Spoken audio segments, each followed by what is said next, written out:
ब्रह्मांड में दो ही चीज़ें बड़ी हैं, एक है समय जिसे कोई जीत नहीं सकता और एक है मृत्यु जिससे कोई भाग नहीं सकता। लेकिन कहते हैं ना कि काल उसका क्या बिगाड़े जो भक्त हो महाकाल का।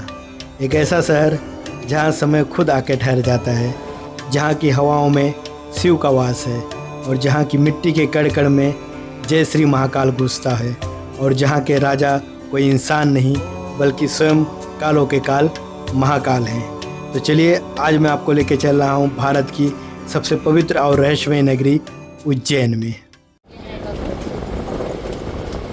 श्री महाकाल की इस नगरी में आने के लिए सबसे पहले आपको उज्जैन आना होता है। उज्जैन रेलवे स्टेशन के बाहर से ही मात्र 20 रुपये की ऑटो करके आप यहाँ तक पहुँच सकते हैं। लेकिन इस स्टेशन का नज़ारा रात में कुछ और ही होता है। यहाँ पे पेड़ों पे पत्तों से ज़्यादा यहाँ पे पैरट देखने को मिलते हैं, जो देखकर मैं खुद ही शौक रह गया। तो ये खूबसूरत नज़ारा देखने के बाद हम ऑटो करके निकलते हैं श्री महाकाल मंदिर के लिए, जो कि रेलवे स्टेशन से 1.5 से 2 किलोमीटर के करीब है। और मंदिर के आसपास यहाँ पे बहुत सारे आपको होटल देखने को मिल जाते हैं, जो कि 500 रुपये से स्टार्ट हो जाते हैं। जो हमने होटल लिया वो हमको 1000 में पड़ा, लेकिन ये एसी होटल है, तो आपको एसी होटल भी आपको 1000 रुपये में अच्छे खासे होटल देखने को मिल जाते हैं।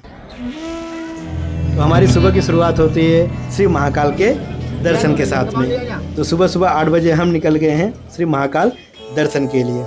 श्री महाकालेश्वर ज्योतिर्लिंग, यह ज्योतिर्लिंग भारत के 12 ज्योतिर्लिंग में से सबसे विशेष माना जाता है, क्योंकि इस ज्योतिर्लिंग की दिशा दक्षिण में है और दक्षिण दिशा मृत्यु की दिशा मानी जाती है। लेकिन कहते हैं ना कि हमारे महाकाल खुद कालों के काल हैं, इसीलिए इनका मुख दक्षिण दिशा की ओर है। और यहाँ पे दर्शन करने के बाद मानो एक अलग ही ऊर्जा की अनुभूति होती है। तो लाइन में लगते हैं और करते हैं कालों के काल महाकाल के दर्शन। लेकिन उससे पहले अपने फ़ोन को यहाँ पे लॉकर में जमा कर दें, क्योंकि अंदर फ़ोन ले जाना पूरी तरह से प्रतिबंधित है। तो अपने फ़ोन को लॉकर में जमा करें, जो कि बिल्कुल भी निःशुल्क है। तो भीड़ ज़्यादा ना होने की वजह से हमें मात्र 30 मिनट के अंदर ही महादेव के बहुत ही सुंदर दर्शन हो गए। और वहाँ पे पहुँचने के बाद मन ऐसा लगता है कि बस महादेव को निहारते रहूं, और मन इतना शांत हो जाता है उसे शायद शब्दों में बयान नहीं कर सकते। लेकिन यहाँ पे सैटरडे संडे भीड़ थोड़ी सी ज़्यादा होती है। अगर आप भीड़ से बचना चाहते हैं तो यहाँ पे 250 रुपये का पास मिलता है, जिससे आप शीघ्र दर्शन यहाँ पे कर सकते हैं। इसकी आप ऑनलाइन भी बुक कर सकते हैं, अपने मोबाइल के थ्रू तत्काल आप बुकिंग कर सकते हो, या तो फिर यहाँ पे काउंटर बने हुए हैं जगह जगह पे, यहाँ से भी आप पास यहाँ से लेके शीघ्र दर्शन के लिए जा सकते हो। वैसे तो इस मंदिर में समय समय पे आरतियाँ होती रहती हैं, लेकिन जो सबसे मुख्य आरती होती है वो है भस्म आरती, जिसके लिए आपको 1 महीने पहले से ही ऑनलाइन बुकिंग करना होता है। अगर आप ऑनलाइन बुकिंग नहीं किए हैं, यहाँ पे आके आपको 1 दिन पहले ही भस्म आरती की आपको बुकिंग करानी पड़ती है, जो भारत माता मंदिर के आपको पास में इसका काउंटर देखने को मिल जाता है। बाकी 10:30 बजे एक और आरती होती है, जिसे शयन आरती बोलते हैं। इसकी भी बुकिंग आप ऑनलाइन भी कर सकते हो, या तो फिर भारत माता मंदिर के पास जाकर वहाँ से भी आप इसकी बुकिंग कर सकते हो। दोनों भी आरतियाँ बहुत ही भव्य होती हैं। तो अगर आप यहाँ पे आ रहे हैं तो हो सके तो भस्म आरती ज़रूर अटेंड कीजिए। तो महाकाल के दर्शन के बाद हमने यहाँ पे नाश्ता किया, और यहाँ पे आपको बहुत सारे होटल देखने को मिल जाते हैं, जहाँ पे आपको 100 से 150 रुपये में थाली यहाँ पे मिल जाती है। अभी हमने यहाँ पे सिर्फ नाश्ता किया, और यहाँ से हम निकलते हैं यहाँ पे जितने भी दर्शनीय स्थल है वहाँ पे घूमने के लिए, जो कि मंदिर के आसपास आपको बहुत सारे यहाँ पे ऑटो वाले देखने को मिल जाते हैं, जो आपको 500 रुपये से 600 रुपये में आपको यहाँ के जितने भी दर्शनीय स्थल है वहाँ पे आपको घुमा देते हैं। तो हमने भी यहाँ पे ऑटो बुक कर लिया और चलते हैं यहाँ के दर्शनीय स्थलों के लिए। तो सबसे पहले हम पहुँचते हैं माँ गाड़ी कालिका मंदिर। कहा जाता है ये वही स्थान है जहाँ पे कवि कालिदास जी ने माता की कृपा से ज्ञान प्राप्त किया था, और यह शक्तिपीठों में से एक है। यहाँ पे माँ के होठ गिरे थे। और इस मंदिर की कुछ ही कदम दूरी पे है भगवान गणेश का स्थिर गणेश मंदिर। कहा जाता है ये बहुत ही प्राचीन मंदिर है, और यहाँ पे गौशाला भी है, तो आप यहाँ पे गौ माता को चारा भी खिला सकते हो। तो यहाँ पे दर्शन करने के बाद हम यहाँ से निकलते हैं भगवान शिव के रुद्र अवतार काल भैरव मंदिर के लिए, जिन्हें यहाँ का रक्षक भी कहा जाता है। कहा जाता है हम महाकाल के दर्शन करने के बाद आपको काल भैरव जी के दर्शन करना बहुत ही ज़रूरी है, वरना आपकी यात्रा अधूरी मानी जाती है। और इस मंदिर में दर्शन करने के बाद हम निकलते हैं मंगलनाथ मंदिर के लिए। मंगलनाथ मंदिर मंगल देव को समर्पित है। और इसे पुराणों में मंगल ग्रह की जन्मभूमि भी कहा जाता है। इस मंदिर में मंगल भात की पूजा की जाती है, जो कुंडली में मंगल दोष को दूर करने और उसे शांत करने और वैवाहिक जीवन में बाधाओं को दूर करने में अत्यंत प्रसिद्ध माना जाता है। तो इस मंदिर में आप मंगल दोष वगैरह की पूजा करा सकते हैं। और यहाँ से कुछ ही दूरी पे है महासंदीपनी आश्रम, जहाँ पे भगवान श्री कृष्ण भाई बलराम और सुदामा जी ने शिक्षा ली थी। और यहीं पे भगवान श्री कृष्ण ने 14 विद्याओं और 64 कलाओं की शिक्षा ली थी।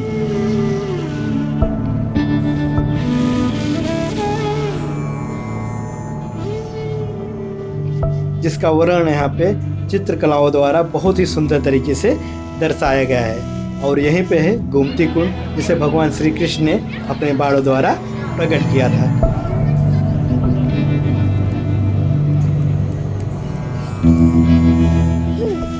तो बहुत ही सुंदर ये पूरी आर्ट गैलरी बनाई गई है।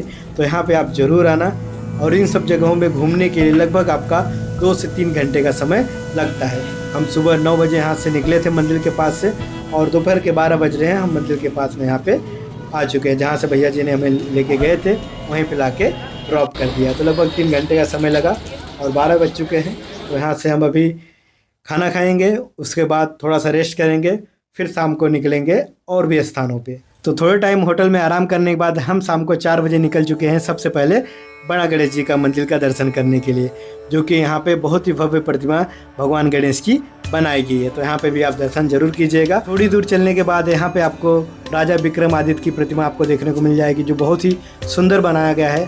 और वहाँ से खड़े होकर आपको महाकाल लोक का बहुत ही सुंदर दृश्य देखने को मिलता है। तो यहाँ पे भी आप जरूर आए। और यहाँ से जैसे थोड़ा सा आगे आप जाएंगे, आपको राइट साइड में हरसिद्धि माता का मंदिर देखने को मिल जाएगा। तो यहाँ पे हम आएंगे अभी, लेकिन उससे पहले चलते हैं हम शिप्रा नदी के तट पर, जहाँ पे बहुत ही भव्य आरती का आयोजन होता है 6 से 6:30 के बीच में।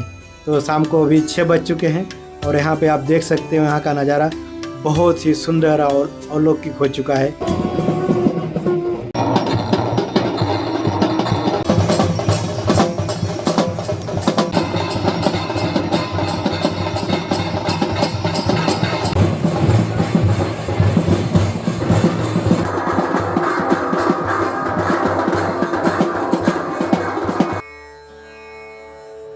यहाँ पे हर छावा में अर्धकुंभ मेला लगता है और हर 12 साल में महाकुंभ का आयोजन होता है। और इस शिप्रा नदी के तट पर आपको बहुत सारे प्राचीन मंदिर देखने को मिल जाते हैं। तो यहाँ पे भी आप दर्शन कर सकते हैं।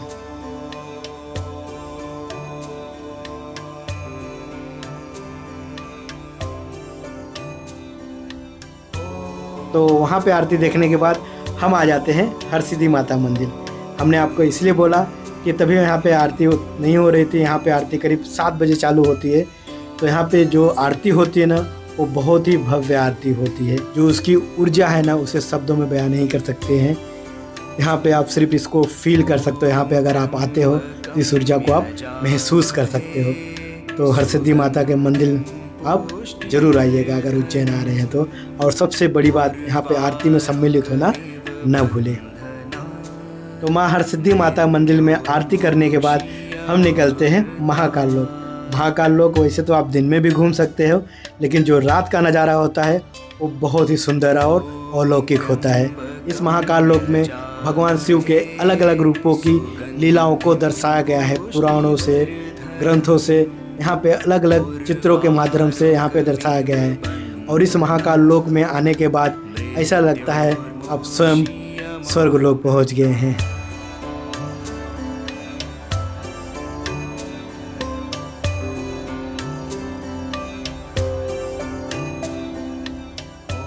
और इसी महाकाल लोक में एक शो भी होता है, जिसमें पूरे ब्रह्मांड और महाकाल के बारे में बताया जाता है। तो आप ये शो मिस मत करना। 8 से 8:30 बजे के बीच में ये शो स्टार्ट होता है।